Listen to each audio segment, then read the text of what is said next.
All right, Iron Curtain. Iron Curtain. I have a bad hair day, so I'm wearing a hat. Hey guys, it's Morgan, your favorite little history teacher, and I'm here to share one of my favorite things about the month of March, other than the leprechauns. March 5th is the day that Winston Churchill gave the infamous Iron Curtain speech back in 1946.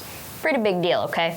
To fully understand the importance of this speech and this day, let's break down 5 things that you should probably know about the Iron Curtain. Number 1, so first you need a little background. The USSR lost tens of millions of people during World War II.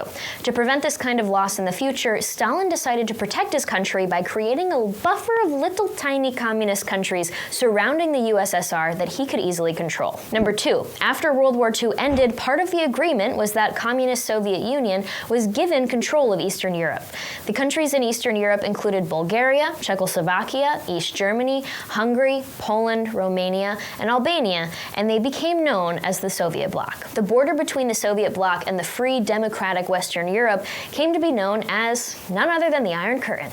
Number 3, here's the thing though. When the USSR came into Europe and started freeing countries from Nazi Germany, it didn't exactly mean those people in Eastern Europe were now free. Everyone in Eastern Europe was forced to then live under their new established communist governments. So basically these poor people, I feel so bad for them, went from living under Nazi rule, which sucks in the first place, is terrible in the first place, to then having to suffer under communist rule. Neither one is a situation you want to be in, okay? Number 4, in classic communist style, the USSR relied on suppression of truth and the oppression of the people to stay in power. Living under communist rule meant the people behind the Iron Curtain were not allowed to have contact with the outside world. The communists in power set up a strong military presence and a secret police force to force Europeans in Eastern Europe to stay in line. Any opponents of communism were beaten, arrested, or killed, as usual.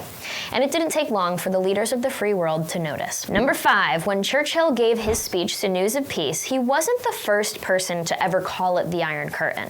But his doing so in March of 1946 began to set the tone for the years ahead, the Cold War. Stalin was very upset with Churchill's condemnation of Soviet policies, and he accused Churchill of being a warmonger.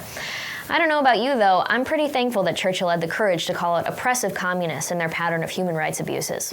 Thanks for watching and stay tuned for more videos.